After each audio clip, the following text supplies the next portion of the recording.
you better stop. Oh, you better stop. Oh, you better stop. Oh, you better stop. Hey everybody, so this is the conclusion to 16 and Pregnant. I want to talk about what it was like being a single mother at a young age, going through school, and then going to college. So I think last where we left off, I had already broke up with my son's father, and it was time to graduate and move on. So I graduated from excuse me, let me back up. Not college yet, high school. I graduated from high school, and it was a very big accomplishment for me. I was crying my eyes out when I got my diploma, because one of my teachers after I returned to school said, well, you know, you're not going to make it. You're not going to be able to finish school. Finished, thank you. And I then went ahead to start my college courses. Now my dream was to go to Liberty University physically and stay on campus, but I had a child and that wasn't going to work out for me. So I ended up getting accepted online, and I did online courses. Now prior to this, my family was going through the struggle, so I finally got my first apartment, and we all lived together because my mom was in a domestic violence relationship, and we were not able to live with the guy anymore. So we were in a hotel. We were in like a suite. We lived in a suite for a little while, and for a nice little while. I got approved for my first apartment. I moved us into that, and my youngest brother had autism, so it was very hard for my mom to find daycares where he wasn't getting abused, because he got abused like more than one time. So I moved us in. I got my first job, and I was still in college and a mom. So I would do homework till like 3, 4 in the morning, go to bed at like 4 or 5 in the morning, wake up to go catch a bus, because I didn't have a car at this time, at like 6 in the morning, come back home around 5 o'clock in the evening, and I would be so drained. I would be trying to take care of my son. I would be dying, and so I would have to do the same cycle over and over and over and over and over and over and over again.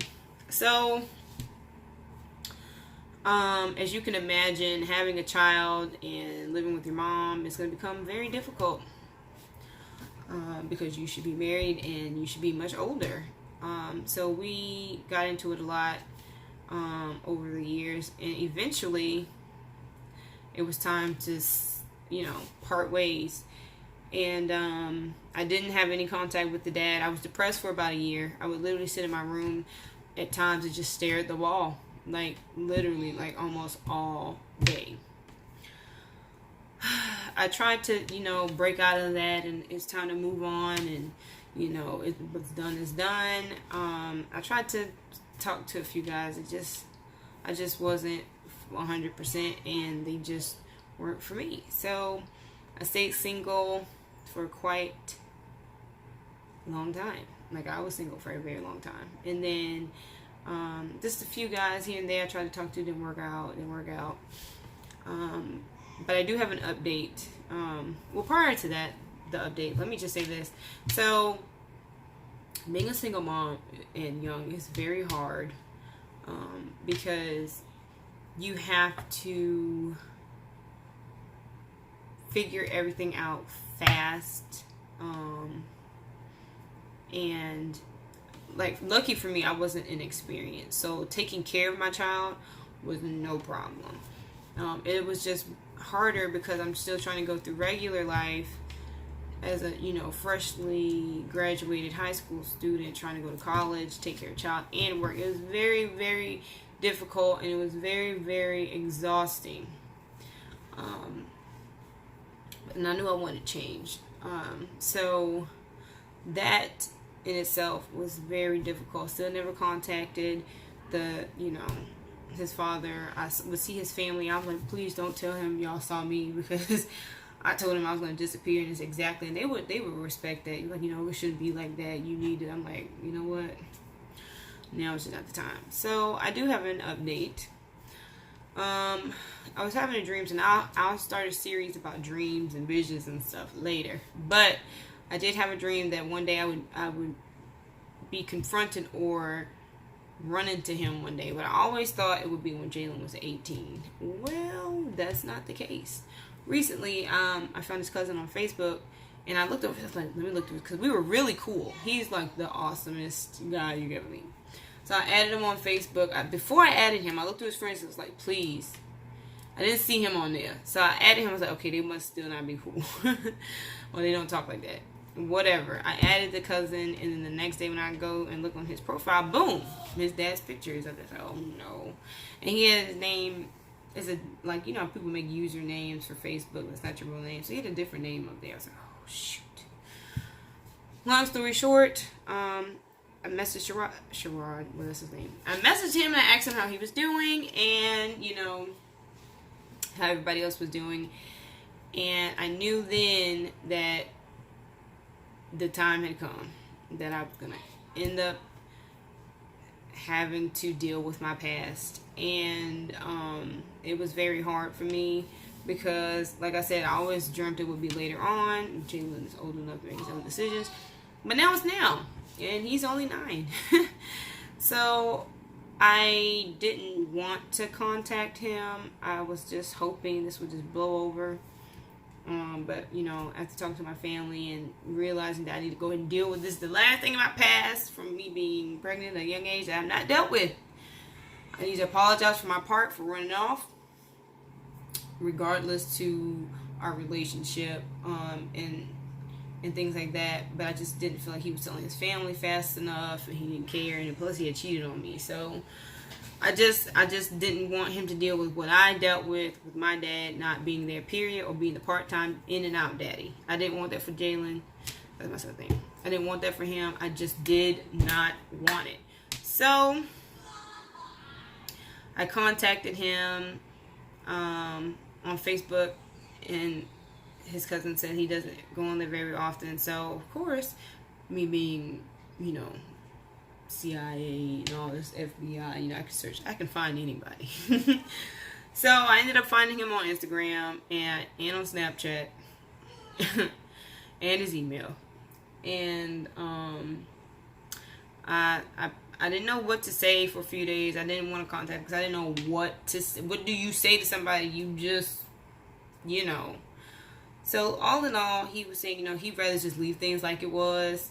You know, he feels like the relationship won't be the same with my son as it is with his other 2 kids. And he saw that I was married, and he felt like, you know, that my husband would be a better father figure than he can be because he doesn't come to North Carolina anymore. He lives in New York. So I was like, you know what? Because I still need to apologize for my part in playing in this. I apologize for my end so I can get the ball out of my court and into his. So whatever happens between y'all 2 now is no longer, I didn't do it. I just need to do this for me to close that door. And I was like, you know what, my husband supports this. You won't have any trouble from us. And, you know, if you ever get curious, feel free to add me on all the social media platforms. I left him my phone number and all of that. But then I had trouble going to sleep. And this happened yesterday. Like, the contact happened the day before yesterday. But last night, I had a really hard time falling asleep because there were questions that I always wanted answers to. Like, did you ever tell them? Which I have a feeling that he hasn't. You know, did you even try to look for us? Did I end up hurting you? I just want to know so I can just be at peace, you know, and not have these questions floating in my mind no more, regardless whether you be there or not. I just want to know so I can just be done and just move on. You know, if you ever change your mind, that's cool, but I just really wanted these questions answered. So he said he didn't feel comfortable talking over social media, something to talk about in person. So I was like, well, you said you don't come here, so what would you like to do? Because I prefer a phone call. You know, we can just talk on the phone and just hang up and I'll be done. Goodbye. See you later. You know what I'm saying? So I have a mini update to add to this series. It won't be a part 4. It'll just be an update video to 16 and pregnant. But I thought I'd let you guys know that I did find them after 10 years and, well, almost 10 years. And yeah. So that concludes this series. I appreciate you guys watching. This was something I never shared openly or talked about, you know, constantly, I never talked about my past like that. So I appreciate everybody watching this. If I've inspired you to confront your past, if you've been in a similar situation, allow yourself to feel those emotions and that pain from back then. Accept that pain and just move on. It's done. Forgive yourself, number one. Forgive everybody involved and just move on. Do what's best for your children. It doesn't have to be a situation where y'all have to be best friends and for y'all to that's a fairy tale for a lot of people. We cool and he's cool and she's cool with my new partner, blah blah blah. It doesn't necessarily have to be like that. We just speak to each other respectfully. I didn't yell, scream, because that's not in me. I don't want to be bitter. I just what I'm saying? So I hope you find peace with whatever you're going through. Thank you so much for watching. Until next time, bye. Oh, you better stop. Oh, you better stop.